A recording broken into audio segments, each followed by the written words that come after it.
বন্ধুরা, হাতের কাজ চ্যানেলে আপনাদের স্বাগত। আরো একবার ফিরে এলাম আজকে একটা নতুন রেসিপি নিয়ে। তা বন্ধুরা, জানেন তো কুমড়ো শাক আমরা অনেক রকম ভাবেই খেয়েছি। আজকে আমি আপনাদেরকে একটা রান্না করে দেখাবো। এই রেসিপিটা খেলে কিন্তু একদম ভুলতে পারবেন না। মানে মুখ ছাড়ানো একটা রেসিপি, আর প্রথম পাতে একটা দারুণ সুন্দর তরকারি। তাই কুমড়ো শাকটা আমি এখন কেটে নেব। কিভাবে কাটি পুরো ভিডিওটা বা কিভাবে রান্না করি আমার সঙ্গে দেখুন বন্ধুরা। কুমড়ো শাকের আঁশগুলোকে এইভাবে ছাড়িয়ে নেব।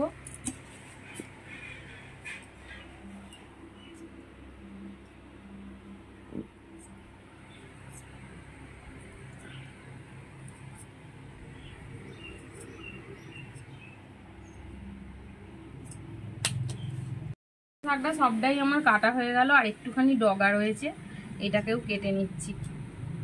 আর কি নরম দেখুন কুমড়ো শাকটা, একদম কচি। এইভাবে সব, এই যে কুমড়ো শাকের একটু ছাড়াতে দেরি হয়, অনেকক্ষণ ছাড়িয়েছি, সব আঁশটা ছাড়িয়ে নিয়ে ডাঁটাগুলো পরিষ্কার করে নিয়েছি। দুটো এরকম করে করে ছোট ছোট ডুমো ডুমো করে আলু কেটে দিয়েছি।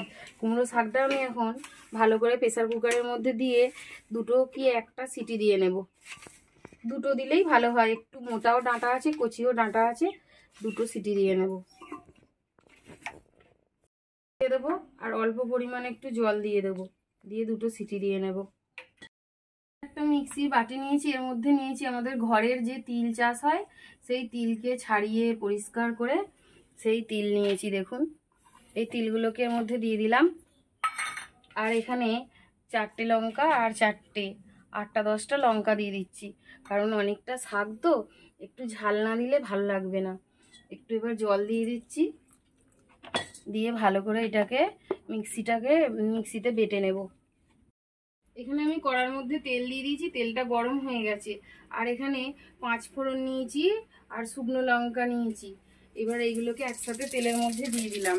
আর কুমড়ো শাকটাকে সেদ্ধ করে রেখেছি, সেই সেদ্ধ করার জলটা শুদ্ধ আমি দিয়ে দিচ্ছি। কারণ কেন দিচ্ছি জলটা জানেন তো?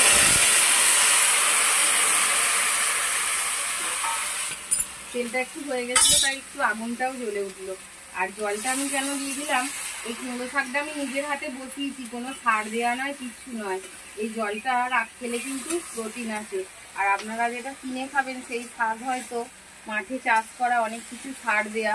ওই জন্য সিটি দিলে জলটা ফেলে দিয়ে রান্না করবেন, তাহলে কি হবে, সার দেওয়া জিনিসটা পেটে যাবে না। আর এটায় কোনো সার দেওয়া নেই বলে আমি এই জলটা শুধু দিয়ে দিলাম। এবার ভালো করে আমি শাকটাকে নাড়াচাড়া করে নেব।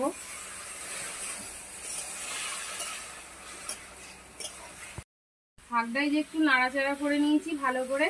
এইবার এখানে আমি তিল আর কাঁচা লঙ্কাটা বেটেছিলাম, দেখুন একদম পোস্ত বাটার মতন হয়েছে। এইটাকে আমি সবটা দিয়ে দেব। বাটিটা ধুয়ে যে জলটা, সেই জলটাও দিয়ে দিচ্ছি শাকের মধ্যে করে একটুখানি 10 মিনিটের মতন ফুটতে দেব শাকটা। তাহলে লঙ্কা বাটাটা, তিল বাটাটা শাকের মধ্যে ভালোভাবে মিশে যাবে।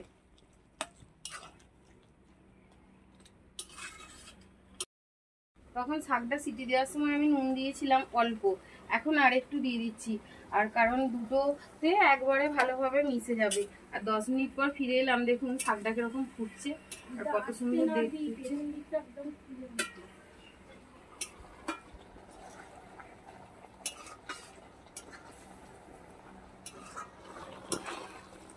শাকটা দেখতে কত সুন্দর হয়েছে দেখুন, আর খুব সুন্দর একটা তেল বাটার গন্ধ।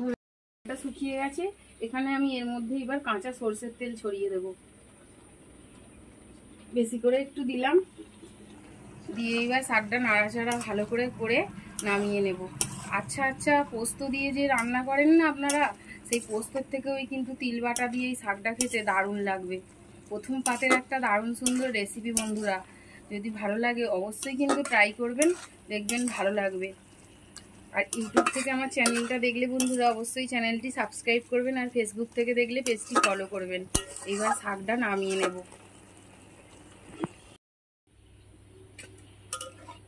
এবার ভালোভাবে নামিয়ে নেব। দেখতে কত সুন্দর হয়েছে দেখুন বন্ধুরা শাকটা।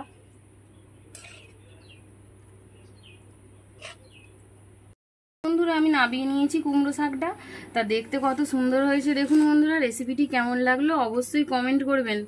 তাহলে ভিডিওটা আজকে এই পর্যন্ত, দেখা হচ্ছে পরের ভিডিওয়ে। ভালো থাকবেন সবাই, সুস্থ থাকবেন, নমস্কার।